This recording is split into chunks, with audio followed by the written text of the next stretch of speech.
Welcome to my India's only free education channel. Kindly subscribe, like, and share to the needed one.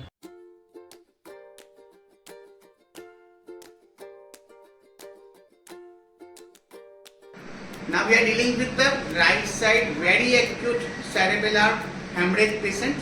right side tactics features છે એના માટે આપણે સિટિંગમાં wall exercise વોલને throwing exercise નાખીએ છીએ પેશન્ટને very easy but very important exercise જેનાથી આપણે પેશન્ટનું સિટિંગ બેલેન્સ પ્લસ અપર લિમ્બનું કોઓર્ડિનેશન અપર લિમ્બનું બેલેન્સ અને અપર લિમ્બની સ્ટ્રેન્થ ત્રણ વસ્તુ એકસાથે ઇમ્પ્રૂવ થઈ શકે. પેશન્ટને બોલ આપી દીધો છે, પકડવાનું એને કેમ સામે થ્રો કરો. Yes ready. ફરી પકડો બોલને. પેશન્ટ રાઈટ સાઈડમાં તમે જોઈ શકો છો. મારો થ્રો કરો. રેડી. ફરી પકડો. યસ અને થ્રો કરો. યસ. આમાં પેશન્ટ વિઝ્યુઅલ ટ્રેકિંગ પણ કરે છે. તમે જોયું કેવી રીતે ટાર્ગેટ આવે છે અને પકડવા માટે જજમેન્ટ બનાવે છે. યસ. અને કેવી રીતે પકડીને આંખોને ટાર્ગેટ જોઈને થ્રો કરે છે. યસ. એટલે થ્રો પણ આપણી ડિરેક્શનમાં જ આવે છે. એ પણ બહુ ઇમ્પોર્ટન્ટ છે કે પેશન્ટ કેવી રીતે કોઓર્ડિનેટ કરે છે. પેશન્ટ જ્યારે બોલ આપો બહુ સ્લો આપવાનો અને વિચારવાનો જજમેન્ટ લેવાનો ટાઈમ મળે છે. એટલે પકડો બોલને.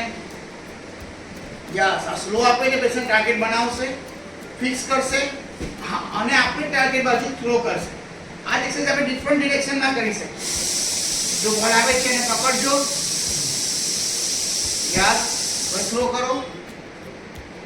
યસ. Very good. ફરી બોલને જોજો, પકડો બે હાથથી. યસ.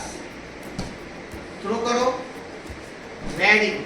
એક વસ્તુ આપણે આ ડિરેક્શનથી કરશું, અલગ ડિરેક્શનથી. જો બોલને આવે છે ધ્યાનથી પકડો, થ્રો કરો.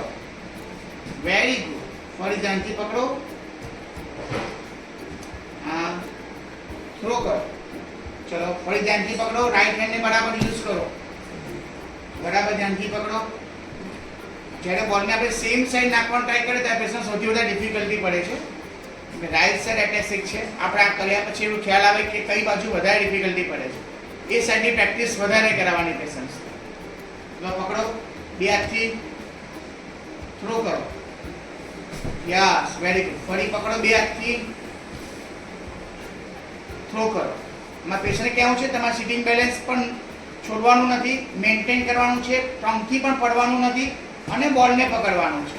અને બોલને પકડીને ટાર્ગેટ સ્પેસિફિક લેવાનું છે અને થ્રો પણ ટાર્ગેટ તરફ કરવાનું છે. ફરી પકડો ધ્યાનથી, બે હાથ વચ્ચે પકડો, થ્રો કરો. તમે ધ્યાનથી પકડો. અહીંયા જુઓ. હા બોલને ધ્યાનથી પકડો. હા ધ્યાનથી પકડો લો, થ્રો કરો.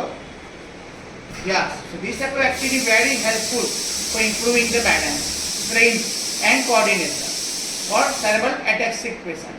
Thank you. Thank you for watching. Please give your comments and feedback. Stay tuned for more upcoming new videos.